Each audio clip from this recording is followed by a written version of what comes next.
Looking out over our city's lights, time feels frozen. Behind each flickering light is a family at home where parents work tirelessly to unlock brighter futures for their children. I'm establishing Fostering the Future Together, a global coalition of nations committed to well-being of children through the promotion of education, innovation, and technology.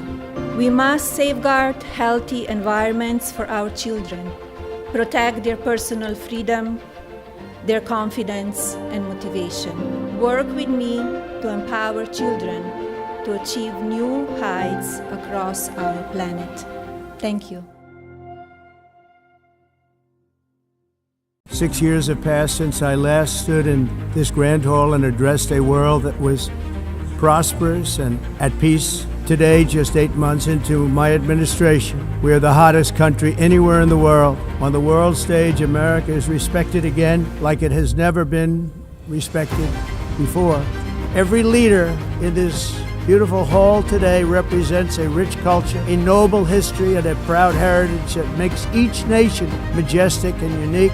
We stand on the shoulders of the leaders and legends, generals and giants, heroes and titans who won and built our beloved nations with their own courage, strength, spirit, and skill. Let us all work together to build a bright, beautiful planet, a planet that we all share, a planet of peace and a world that is richer, better, and more beautiful than ever before. That can happen. It will happen.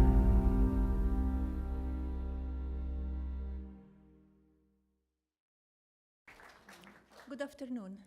Thank you for joining me today. We all have been in that moment of personal reflection, looking out over our city's lights while time feels frozen. Behind each flickering light is a family at home where parents work tirelessly to unlock brighter futures for their children. We have all stood there, gazing. What can I do? As a child's dreamy world manifests their curiosity in the physical world. Their imagination is a place filled with pastimes which adults often consider insignificant, unimportant. But I wonder, are these early childhood activities rehearsals for the future perfection of society, the blueprint for our progress?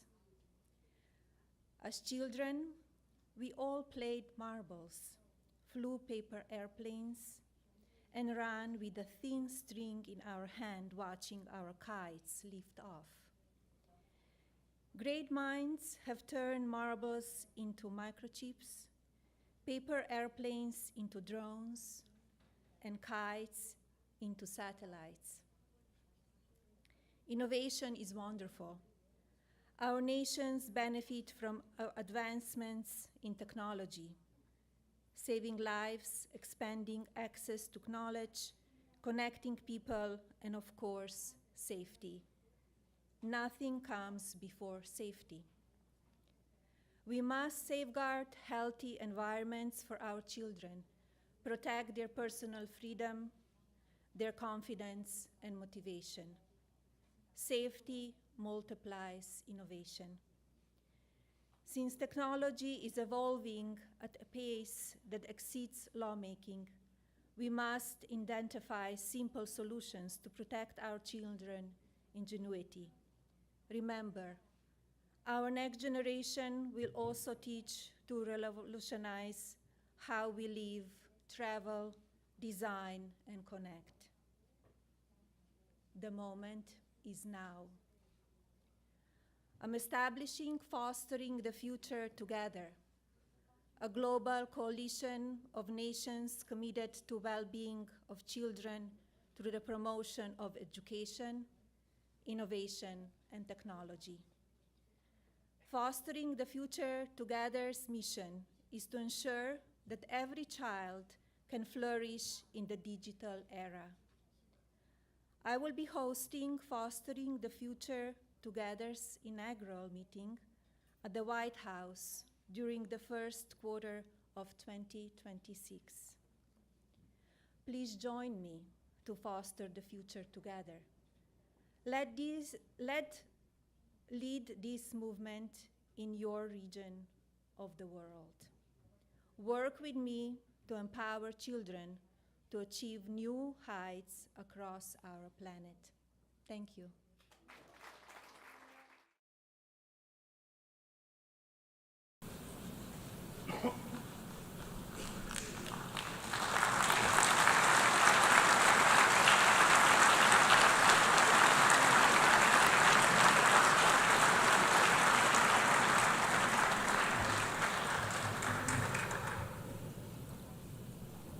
Thank you very much.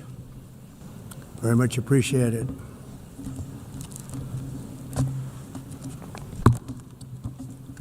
And I don't mind making this speech without a teleprompter, because the teleprompter is not working. I feel very happy to be up here with you nevertheless, and that way you speak more from the heart. I can only say that whoever's operating this teleprompter is in big trouble.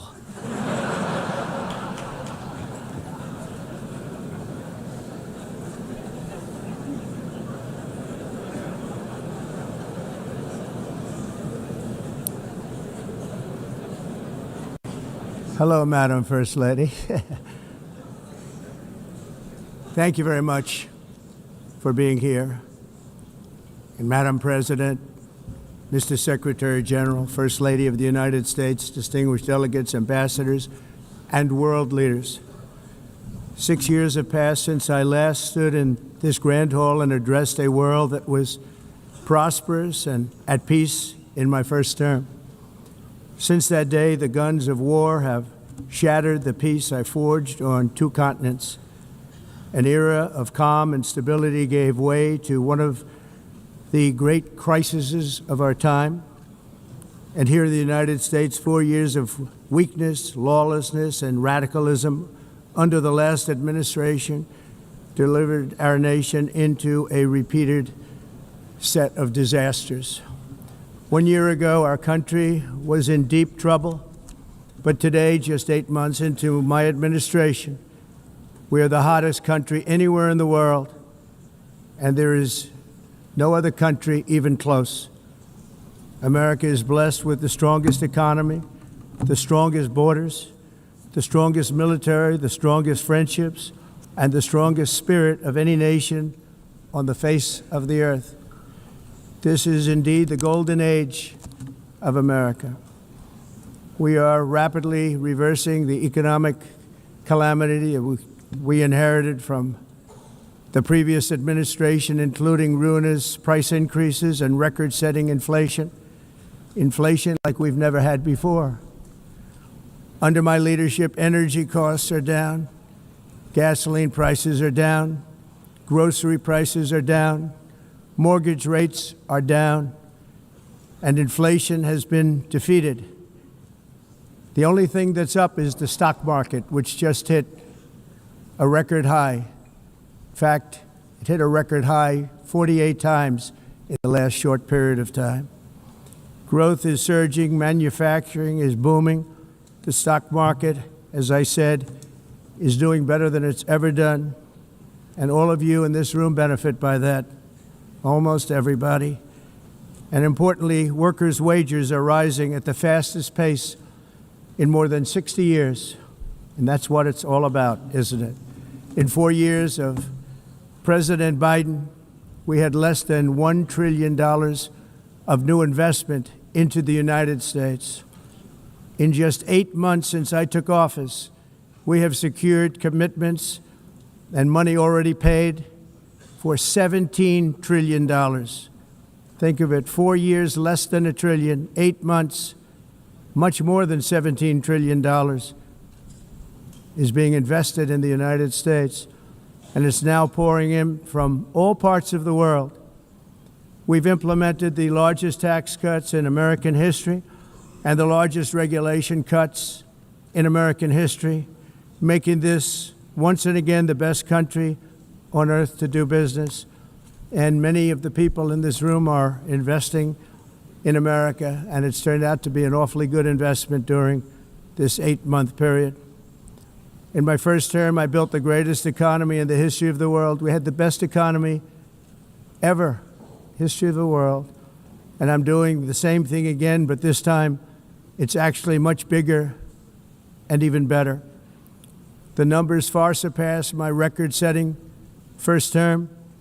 On our southern border, we have successfully repelled a colossal invasion, and for the last 4 months, and that's 4 months in a row, the number of illegal aliens admitted and entering our country has been 0. Hard to believe, because if you look back just a year ago, it was millions and millions of people pouring in from all over the world, from prisons, from mental institutions, drug dealers. All over the world they came. They just poured into our country with the ridiculous open border policy of the Biden administration. Our message is very simple. If you come illegally into the United States, you're going to jail, or you're going back to where you came from, or perhaps even further than that. You know what that means. I want to thank the country of El Salvador for the successful and professional job they've done in receiving and jailing so many criminals that entered our country. And it was under the previous administration that the number became record-setting, and they're all being taken out. We have no choice. And other countries have no choice, because other countries are in the exact same situation with immigration.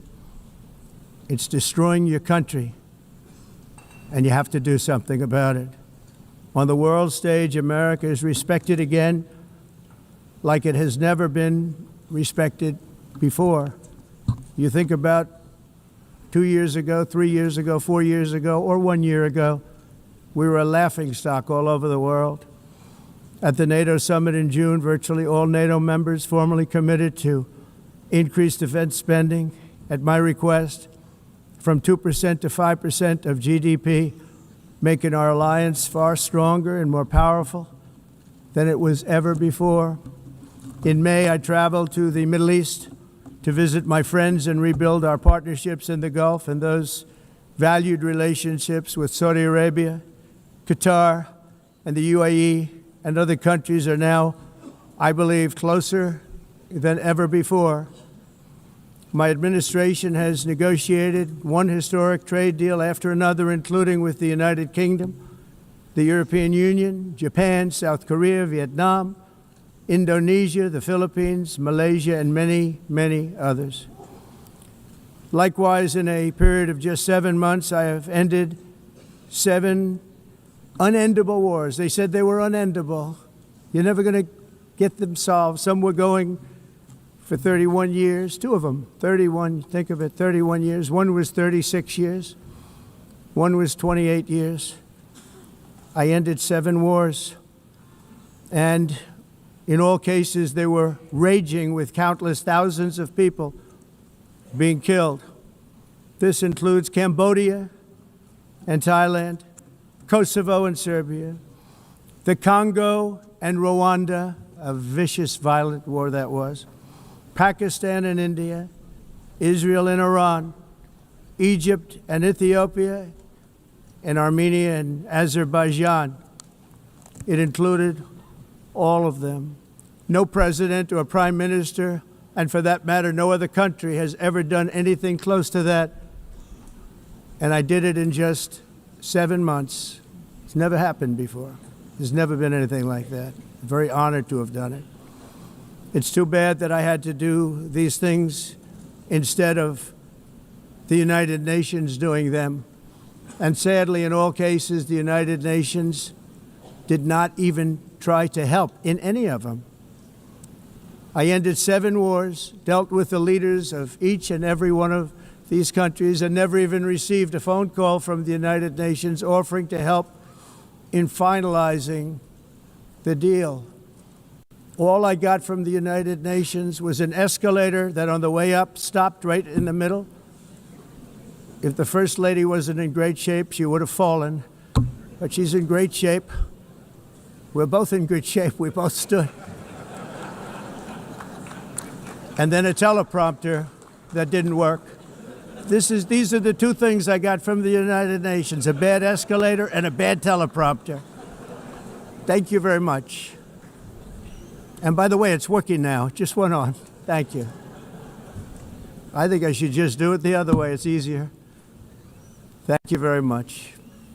I didn't think of it at the time because I was too busy working to save millions of lives. That is the saving and stopping of these wars. But later I realized that the United Nations wasn't there for us. They weren't there. I thought of it really after the fact, not during these negotiations, which were not easy. That being the case, what is the purpose of the United Nations? The UN has such tremendous potential. I've always said it. It has such tremendous, tremendous potential, but it's not even coming close to living up to that potential. For the most part, at least for now, all they seem to do is write a really strongly worded letter and then never follow that letter up. It's empty words, and empty words don't solve war. The only thing that solves war and wars is action. Now, after ending all of these wars and also earlier negotiating the Abraham Accords, which is a very big thing for which our country received no credit, never receives credit. Everyone says that I should get the Nobel Peace Prize for each one of these achievements. But for me, the real prize will be the sons and daughters who live to grow up with their mothers and fathers, because millions of people are no longer being killed in endless and unglorious wars. What I care about is not winning prizes, it's saving lives. We saved millions and millions of lives with the 7 wars. And we have others that we're working on, and you know that. Many years ago, a very successful real estate developer in New York, known as Donald J. Trump, I bid on the renovation and rebuilding of this very United Nations complex. I remember it so well. I said at the time that I would do it for $500 million, rebuilding everything. It would be beautiful. I used to talk about, I'm going to give you marble floors. They're going to give you terrazzo. I'm going to give you the best of everything. You're going to have mahogany walls. They're going to give you plastic. But they decided to go in another direction, which was much more expensive at the time, and which actually produced a far inferior product.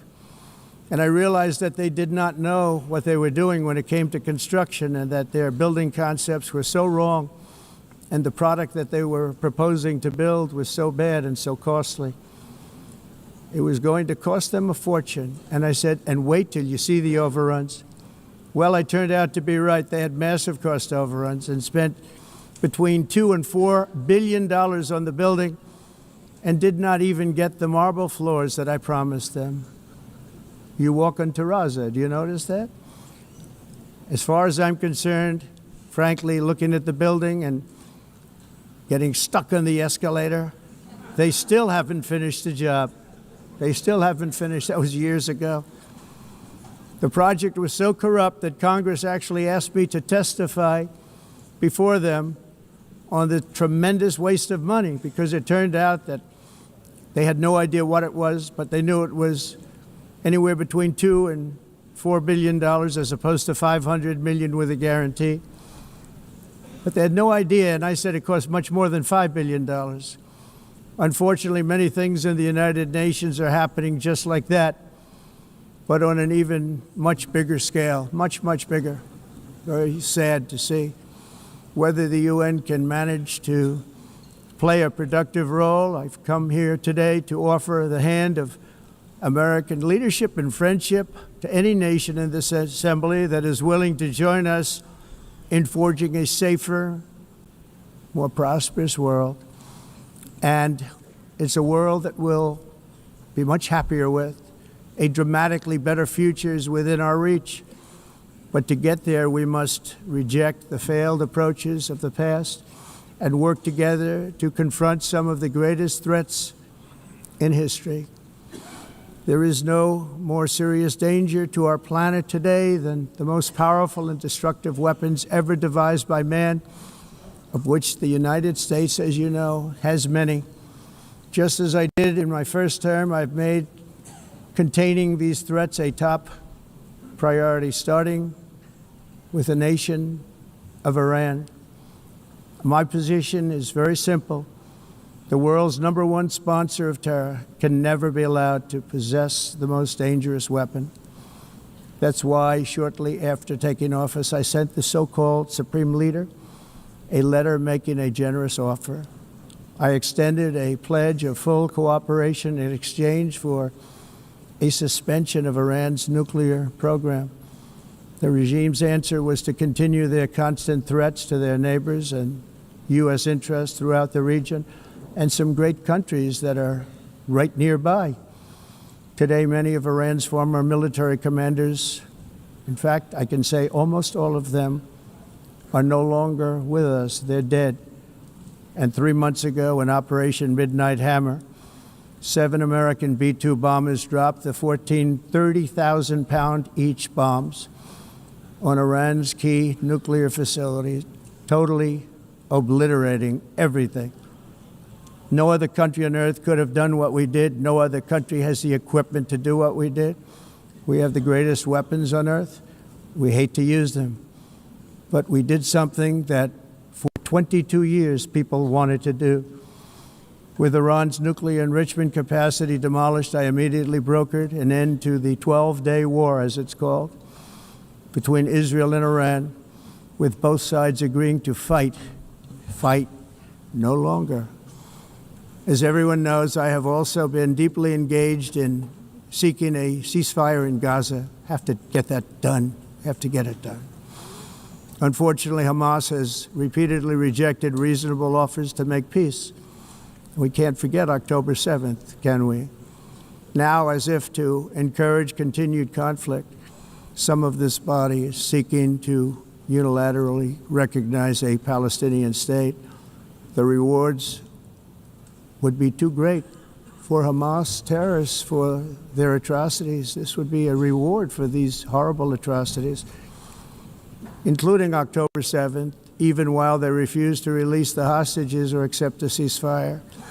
Instead of giving to Hamas and giving so much, because they've taken so much, they have taken so much. This could have been solved so long ago.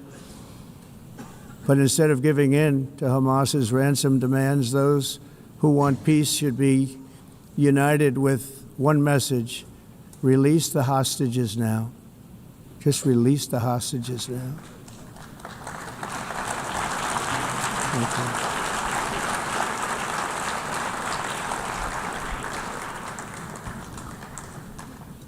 Thank you. As we have got to come together, and we will come together, got to get it done. We have to stop the war in Gaza immediately. We have to stop it. We have to get it done. We have to negotiate, immediately have to negotiate peace. We got to get the hostages back. We want all 20 back. We don't want 2 and 4. As you know, I got, along with Steve Witkoff and others that helped us, Marco Rubio, we got most of them back. We were involved in all of them. But I always said the last 20 are going to be the hardest, and that's exactly what happened. We have to get them back now. We don't want to get back 2, and then another 2, and then 1, and then 3. Have this process. No, we want them all back, and we want the actually 38 dead bodies back too. Those parents came to me, and they want them back, and they want them back very quickly and very badly, as though they were alive. They want them. They want them every bit as much as if their son or daughter were alive. I've also been working relentlessly, stopping the killing in Ukraine. I thought that would be, of the 7 wars that I stopped, I thought that would be the easiest because of my relationship with President Putin, which had always been a good one. I thought that was going to be the easiest one. But you know, in war, you never know what's going to happen. There are always lots of surprises, both good and bad. Everyone thought Russia would win this war in 3 days, but it didn't work out that way. It was supposed to be just a quick little skirmish. It's not making Russia look good. It's making them look bad. No matter what happens from here on out, this was something that should have taken a matter of days, certainly less than a week, and they've been fighting for 3.5 years and killing anywhere from 5,000 to 7,000 young soldiers, mostly soldiers, on both sides every single week, from 5,000 to 7,000 dead young people, and some in cities, much smaller numbers, where rockets are shot, where drones are dropped. This war would never have started if I were president. This was a war that should have never happened. It shows you what leadership is, what bad leadership can do to a country. Look what happened to the United States, and look where we are right now in just a short period of time. The only question now is how many more lives will be needlessly lost on both sides. China and India are the primary funders of the ongoing war by continuing to purchase Russian oil. But inexcusably, even NATO countries have not cut off much Russian energy and Russian energy products, which, as you know, I found out about 2 weeks ago, and I wasn't happy. Think of it. They're funding the war against themselves. Who the hell ever heard of that one? In the event that Russia is not ready to make a deal to end the war, then the United States is fully prepared to impose a very strong round of powerful tariffs, which would stop the bloodshed, I believe, very quickly. But for those tariffs to be effective, European nations, all of you are gathered here right now, would have to join us in adopting the exact same measures. I mean, you're much closer to the city. We have an ocean in between. You're right there. And Europe has to step it up. They can't be doing what they're doing. They're buying oil and gas from Russia while they're fighting Russia. It's embarrassing to them, and it was very embarrassing to them when I found out about it, I can tell you that. They have to immediately cease all energy purchases from Russia. Otherwise, we're all wasting a lot of time. So I'm ready to discuss this. We're going to discuss it today with the European nations, all gathered here. I'm sure they're thrilled to hear me speak about it, but that's the way it is. I like to speak my mind and speak the truth. As we seek to reduce the threat of dangerous weapons today, I'm also calling on every nation to join us in ending the development of biological weapons once and for all. And biological is terrible, and nuclear is even beyond, and we include nuclear in that. We want to have a cessation of the development of nuclear weapons. We know, and I get to view it all the time. Sir, would you like to see? And I look at weapons that are so powerful that we just can't ever use them. If we ever use them, the world literally might come to an end. There would be no United Nations to be talking about. There would be no nothing.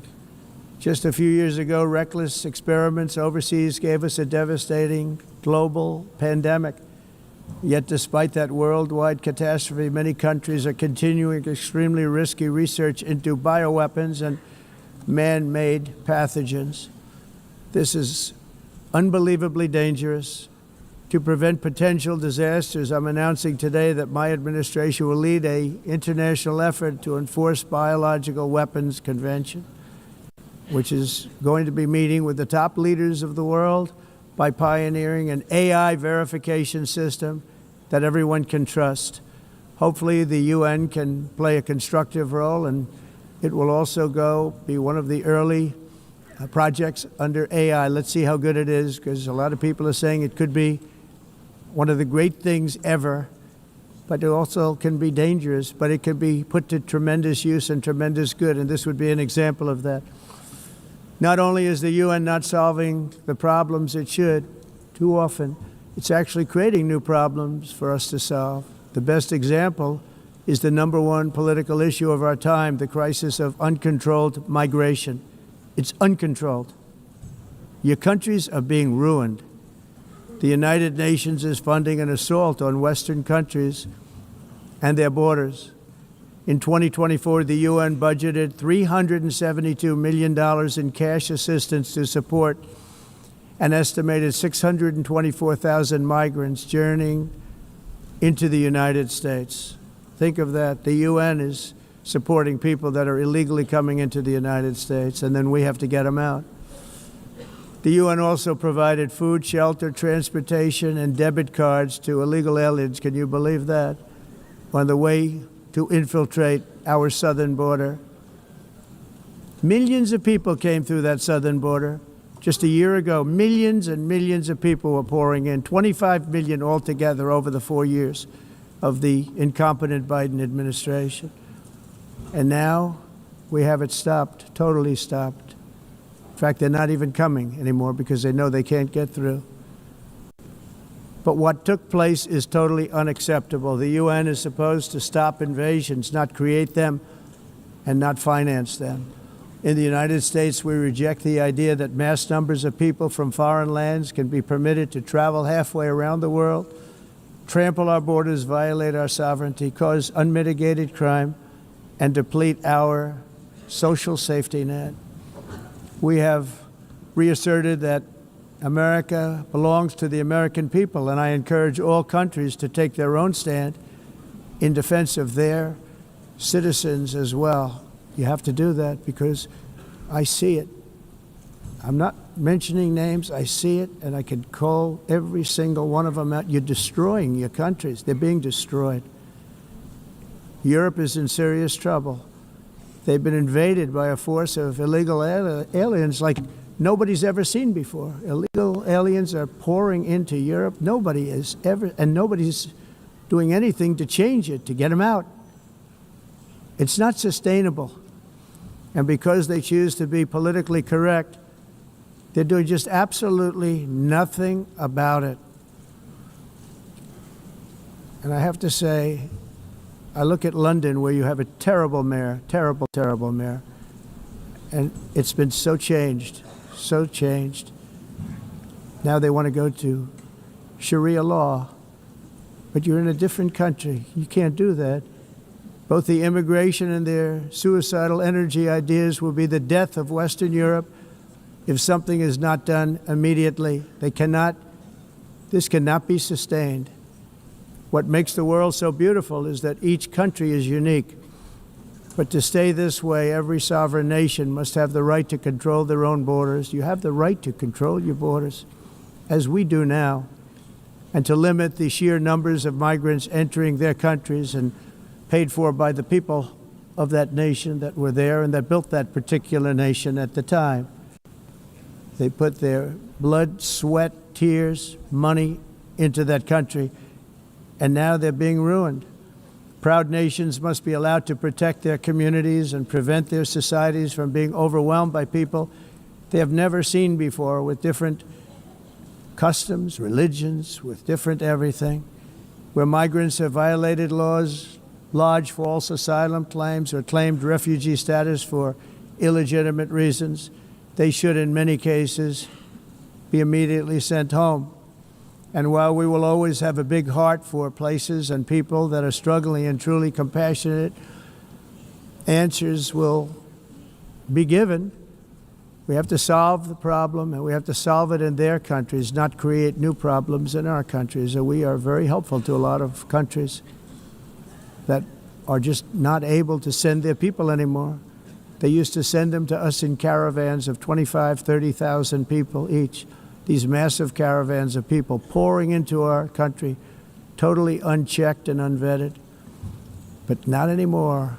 According to the Council of Europe in 2024, almost 50% of inmates in German prisons were foreign nationals or migrants. In Austria, the number was 53% of the people in prisons were from places that weren't from where they are now.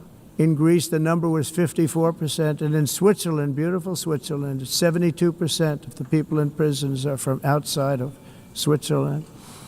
When your prisons are filled with so-called asylum seekers who repaid kindness, and that's what they did, they repaid kindness with crime.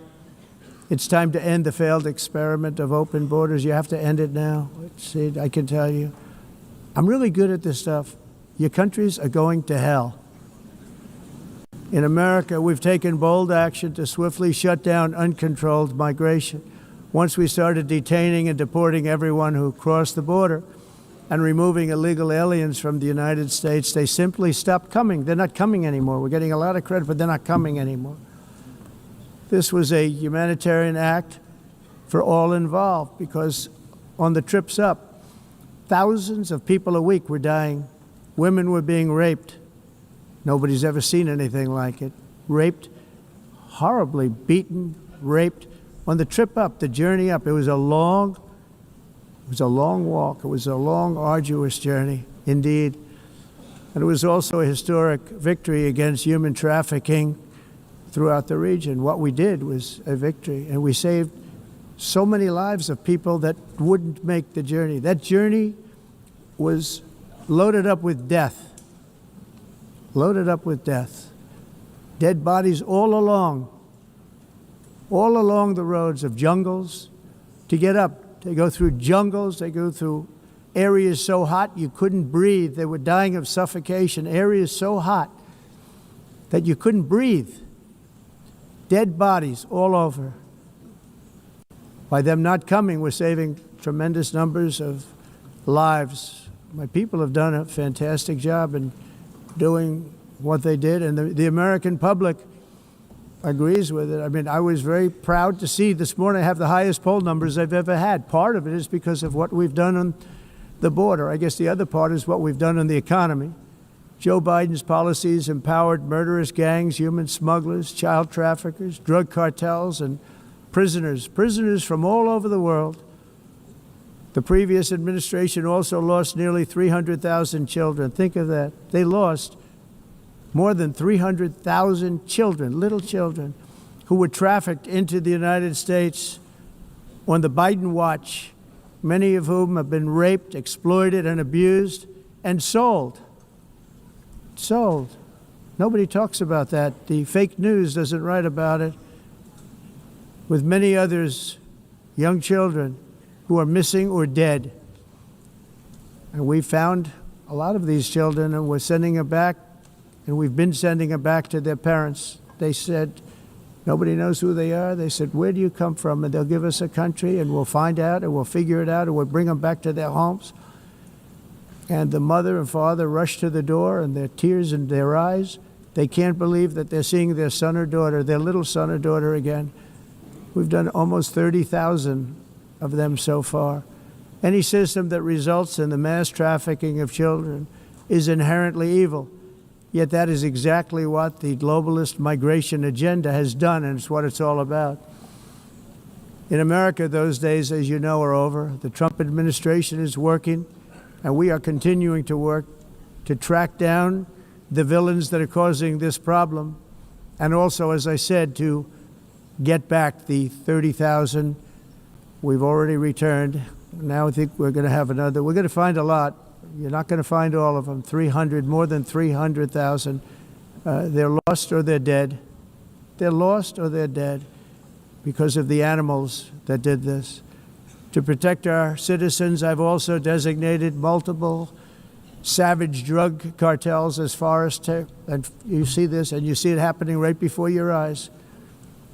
Let's put it this way. People don't like taking big loads of drugs in boats anymore. There aren't too many boats that are traveling on the seas by Venezuela. They tend not to want to travel very quickly anymore. And we've virtually stopped drugs coming into our country by sea. We call them the water drugs. They kill hundreds of thousands of people.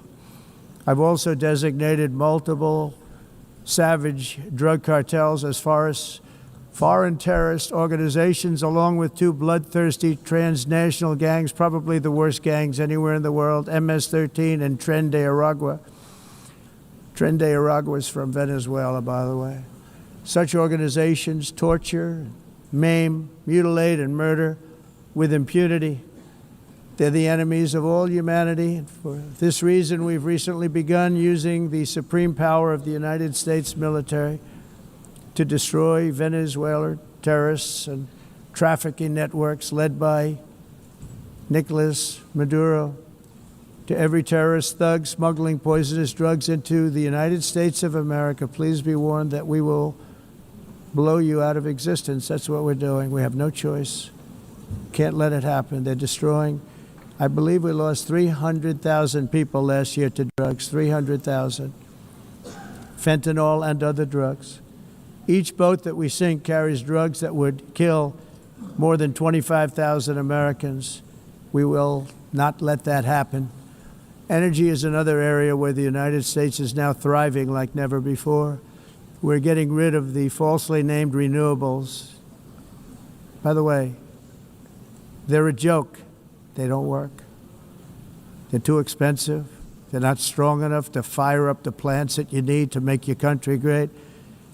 The wind doesn't blow. Those big windmills are so pathetic and so bad, so expensive to operate. Then they have to be rebuilt all the time, and they start to rust and rot. Most expensive energy ever conceived, and it's actually energy. You're supposed to make money with energy, not lose money. You lose money, the governments have to subsidize. You can't put them out without massive subsidies. And most of them are built in China, and I give China a lot of credit. They build them, but they have very few wind farms. So why is it that they build them and they send them all over the world, but they barely use them? You know what they use? Coal. They use gas. They use almost anything, but they don't like wind. But they sure as hell like selling the windmills. Europe, on the other hand, has a long way to go, with many countries being on the brink of destruction because of the green energy agenda. And I give a lot of credit to Germany. Germany was being led down a very sick path, both on immigration, by the way, and on energy. They were going green, and they were going bankrupt. And the new leadership came in, and they went back to where they were, with fossil fuel and with nuclear, which is good. It's now safe, and you can do it properly. But they went back to where they were, and they opened up a lot of different plants, energy-producing plants, and they're doing well. I give Germany a lot of credit for that. They've said this is a disaster, what's happening. They were going all green. All green is all bankrupt. That's what it represents. And it's not politically correct. I'll be very badly criticized for saying it, but I'm here to tell the truth. I don't care. It doesn't matter to me. I'm in New York City. I'm feeling a lot safer. Crime, we're getting crime down. And by the way, speaking of crime, Washington, D.C. Washington, D.C. was the crime capital of America. Now it's after 12 days, it's a totally safe city.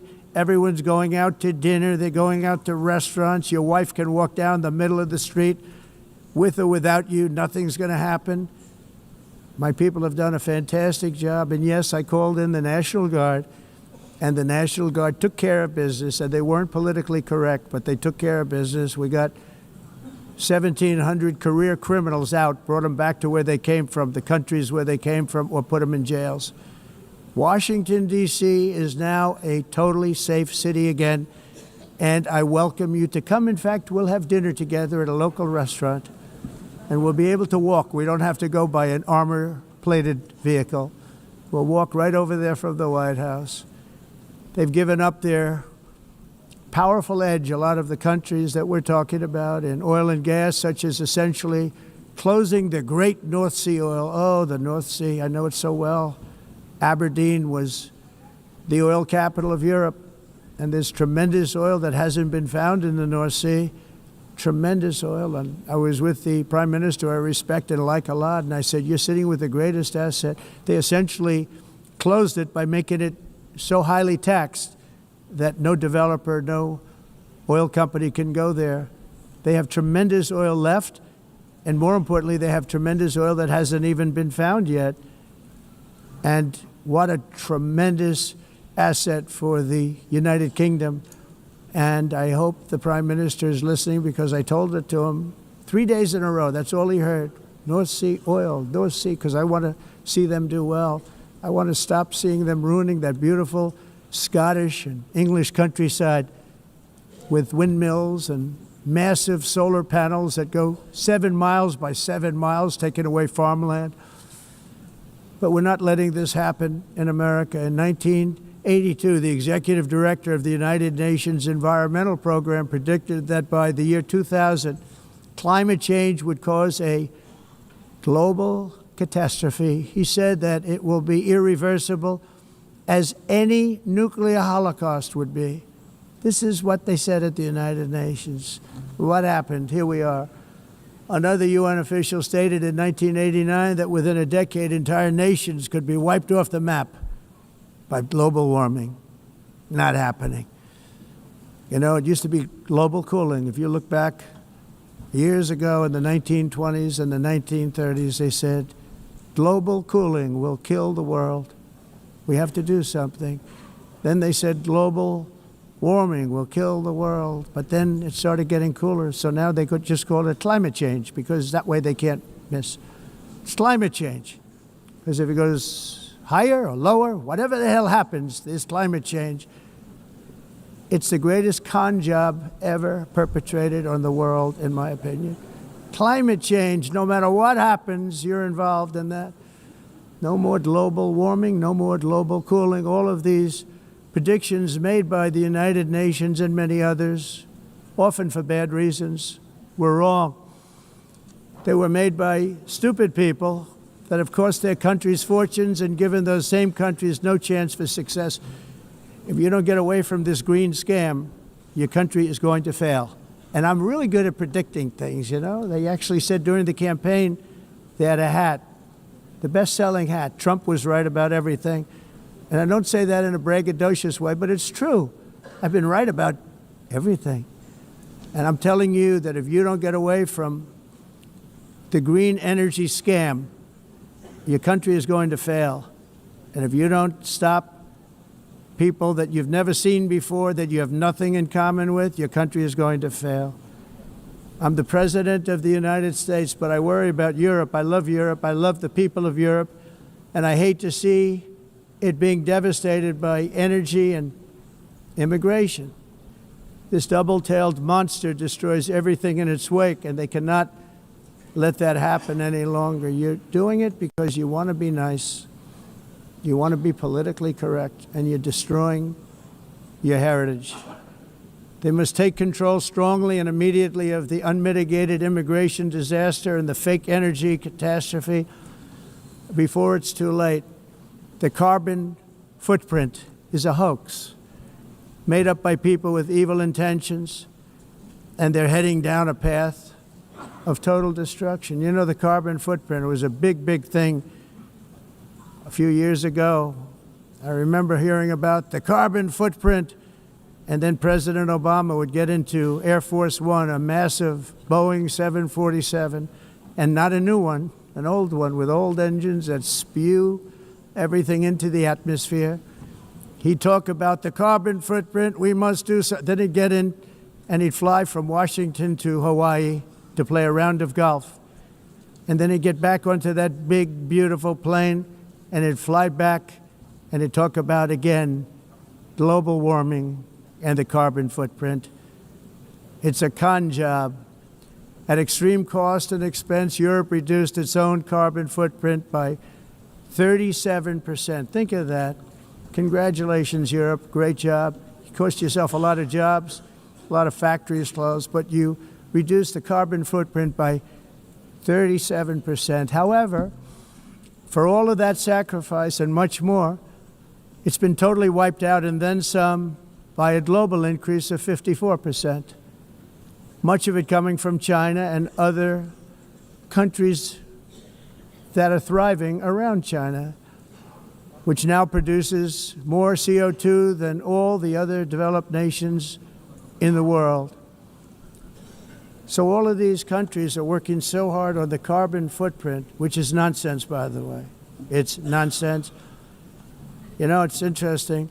In the United States, we have still radicalized environmentalists, and they want the factories to stop. Everything should stop. No more cows. We don't want cows anymore. I guess they want to kill all the cows. They want to do things that are just unbelievable, and you have it too.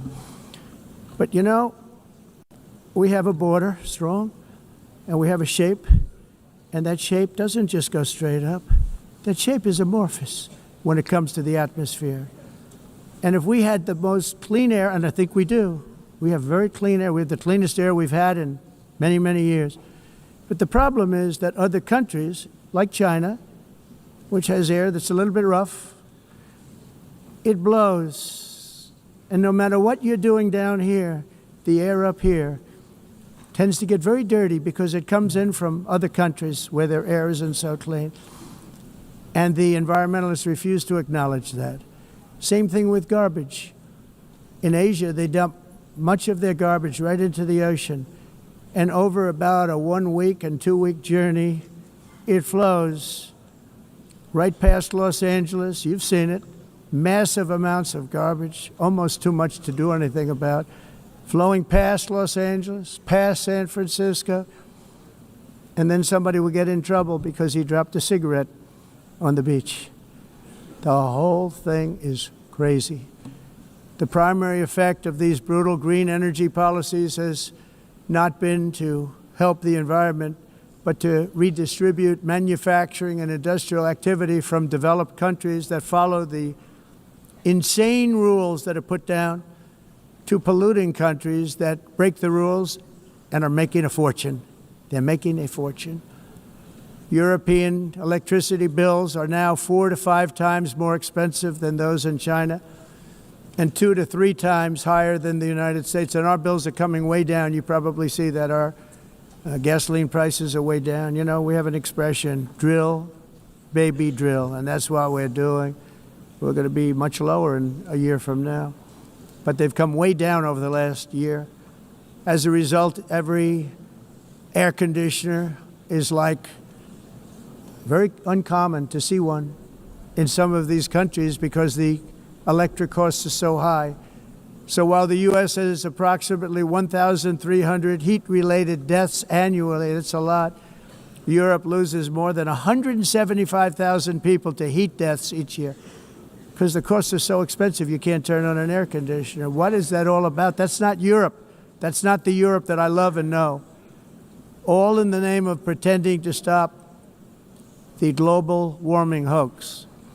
The entire globalist concept of asking successful industrialized nations to inflict pain on themselves and radically disrupt their entire societies must be rejected completely and totally, and it must be immediate. That's why in America I withdrew from the fake Paris Climate Accord, where, by the way, America was paying so much more than every country. Others weren't paying. China didn't have to pay until 2030. Russia was given an old standard that was easy to meet, a 1990 standard. But for the United States, we're supposed to pay like $1 trillion. And I said, this is another scam. The fact is, the United States has been taken advantage of by the world for many, many years, but not any longer, as you probably noticed. I unleashed massive energy production and signed historic executive orders to hunt for oil, but we don't have to do much hunting because we have the most oil of any nation anywhere, oil and gas in the world. And if you add coal, we have the most of any nation in the world. Clean, I call it clean, beautiful coal. You can do things today with coal that you couldn't have done 10 years ago, 15 years. So I have a little standing order in the White House. Never use the word coal, only use the words clean, beautiful coal. Sounds much better, doesn't it? But we stand ready to provide any country with abundant, affordable energy supplies if you need them, when most of you do. We're proudly exporting energy all over the world. We're now the largest exporter. In the United States, we want trade and robust commerce with all nations, everybody. We want to help nations. We're going to help nations. But it must also be fair and reciprocal. The challenge with trade is much the same with climate. The countries that followed the rules, all their factories have been plundered. It's really sad to watch. They've been broken. They've been broken by countries that broke the rules. That's why the United States is now applying tariffs to other countries, and much as these tariffs were for many years applied to us, uncontrollably applied to us.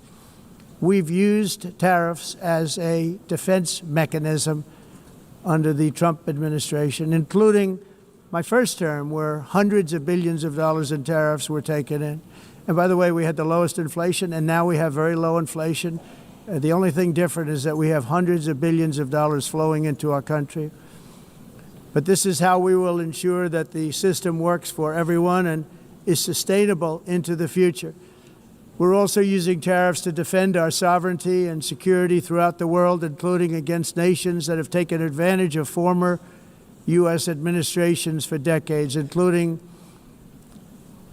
the most corrupt, incompetent administration in history, the sleepy Joe Biden administration. Brazil now faces major tariffs in response to its unprecedented efforts to interfere in the rights and freedoms of our American citizens and others, with censorship, repression, weaponization, judicial corruption, and targeting of political critics in the United States. I have a little problem saying this because I must tell you, I was walking in and the leader of Brazil was walking out. We saw him and I saw him, he saw me, and we embraced. And then I'm saying, can you believe I'm going to be saying this in just 2 minutes? But we actually agreed that we would meet next week. We didn't have much time to talk, like about 20 seconds. They were in retrospect, I'm glad I waited because this thing didn't work out too well. But we did talk, we had a good talk, and we agreed to meet next week, if that's of interest. But he seemed like a very nice man, actually. He liked me, I liked him. But if you, and I only do business with people I like. When I don't like them, I don't like them. But we had, at least for about 39 seconds, we had excellent chemistry. It's a good sign. But also in the past, Brazil, can you believe this, unfairly tariffed our nation, but now because of our tariffs, we are hitting them back, and we're hitting them back very hard. As president, I will always defend our national sovereignty and the rights of American citizens. So I'm very sorry to say this, that Brazil is doing poorly and will continue to do poorly. They can only do well when they're working with us. Without us, they will fail, just as others have failed. It's true. Next year, the United States will celebrate the 250th anniversary of our glorious independence, a testament to enduring power and American freedom and spirit. We will also be proudly hosting the 2026 FIFA World Cup, and shortly thereafter, the 2028 Olympics, which is going to be very exciting. I hope you all come. I hope that countless people from all over the globe will take part of these will be great celebrations of liberty and human achievement, and that together we all can rejoice in the miracles of history that began in July 4th, 1776, when we founded the light to all nations. And it's something really that an amazing thing came out of that date. It's called the United States of America. In honor of this momentous anniversary, I hope that all countries who find inspiration in our example will join us in renewing our commitment, values, and those values really that we hold so dear together. Let us defend free speech and free expression. Let us protect religious liberty, including for the most persecuted religion on the planet today. It's called Christianity.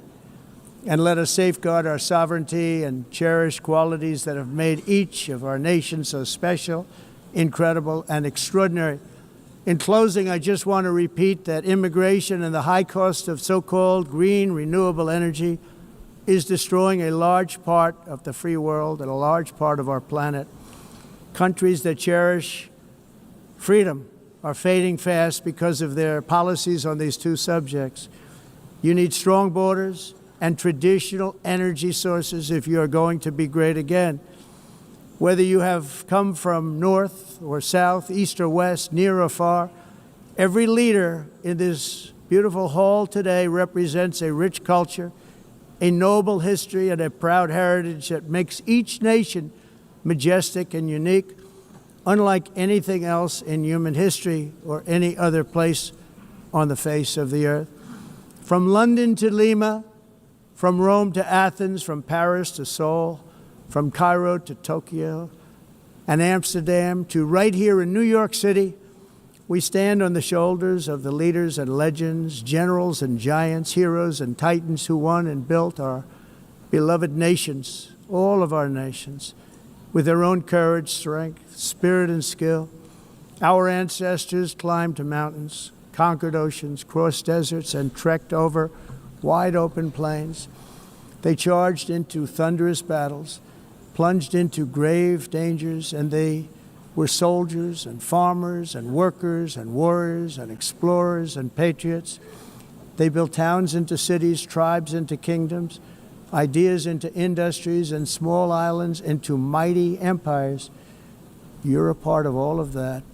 They were champions for their people who never gave up and who never, ever gave in. Their values defined our national identities. Their visions forged our magnificent destiny. Everybody in this room is a part of it in your own way. Each of us inherits the deeds and the myths, the triumphs, the legacies of our own heroes and founders who so bravely showed us the way. Our ancestors gave everything for homelands that they defended with pride, with sweat, with blood, with life, and with death. Now the righteous task of protecting the nations that they built belongs to each and every one of us. So together let us uphold our sacred duty to our people and to our citizens. Let us protect their borders, ensure their safety, preserve their cultures, treasure, and traditions, and fight, fight, fight for their precious dreams and their cherished freedoms. And in friendship and really a beautiful vision, let us all work together to build a bright, beautiful planet, a planet that we all share, a planet of peace and a world that is richer, better, and more beautiful than ever before. That can happen. It will happen. It will happen, and I hope it can happen and start right now, right at this moment. We'll turn it around. We're going to make our countries better, safer, more beautiful. We're going to take care of our people. Thank you very much. It's been an honor. God bless the nations of the world. Thank you very much. Bye.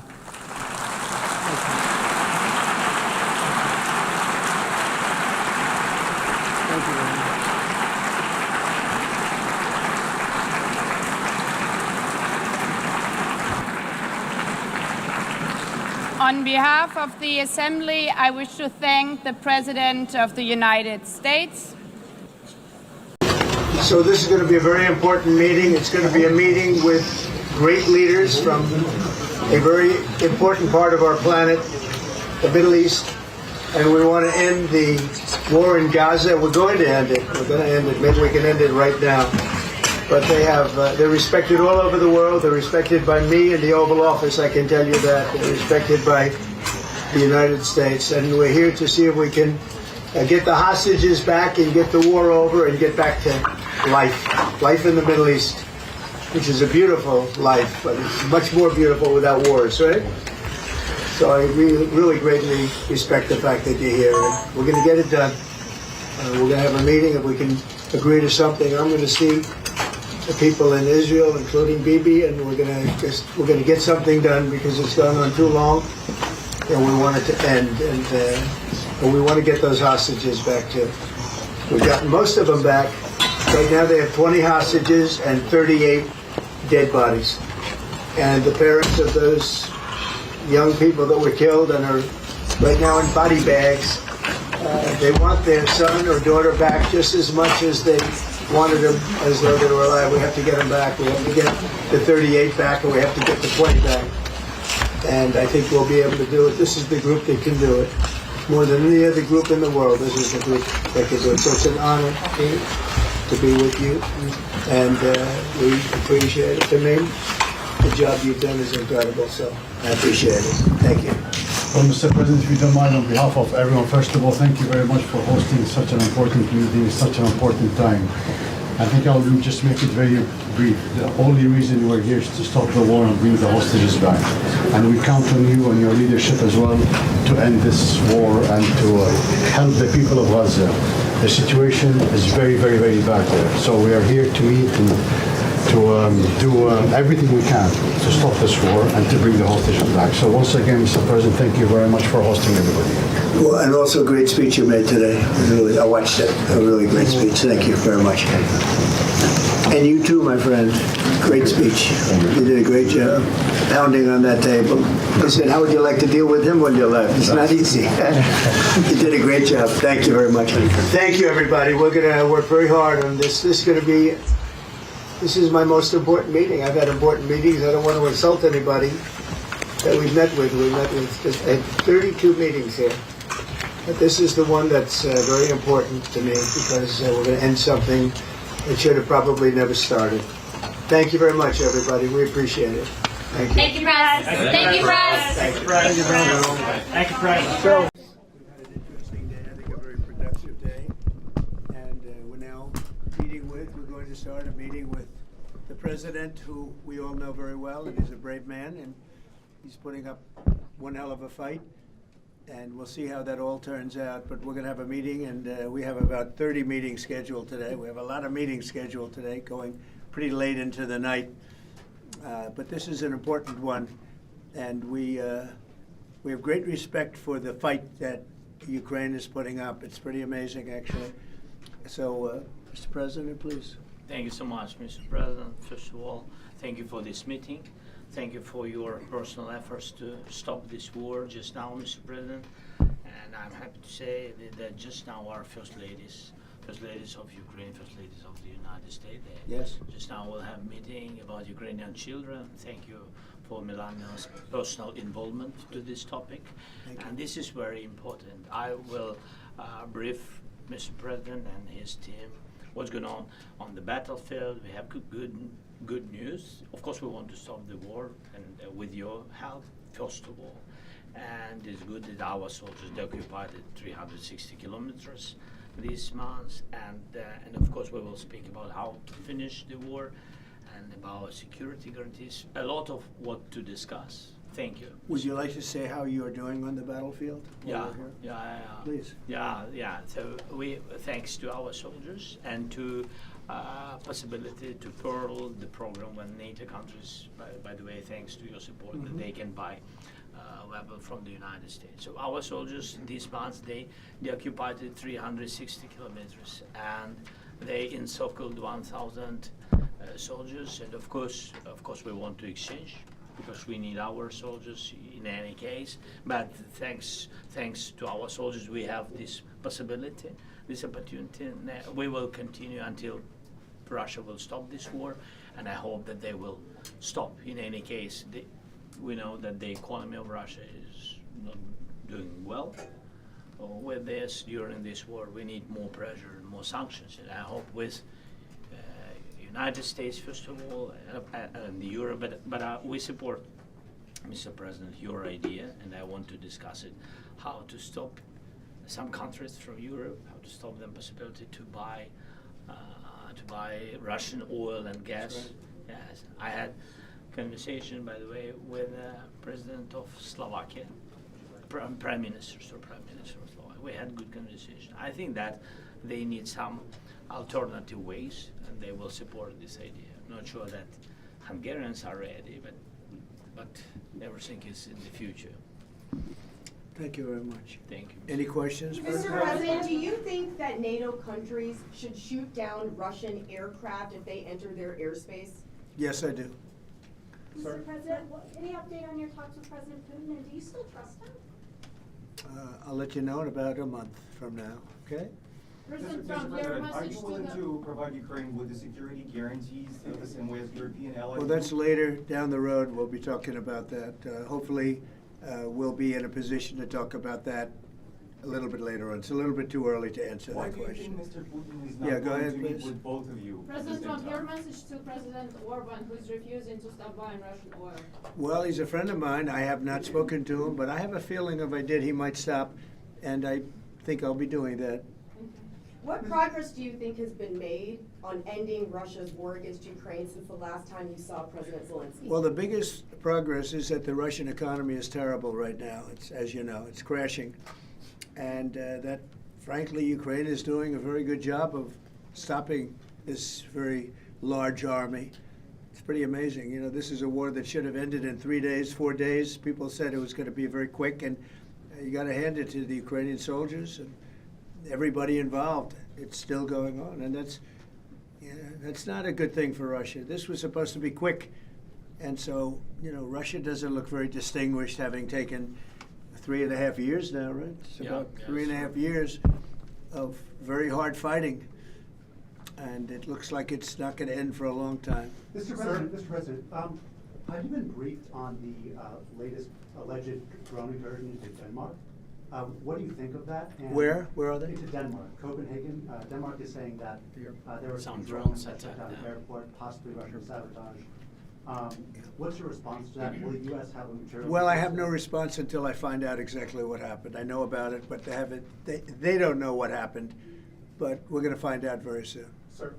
Would you back up NATO allies? You said that you thought that they should shoot down the Russian aircraft. Would you back them up? Would the United States help them out in some way? Depends on the circumstance, but, you know, we're very strong toward NATO.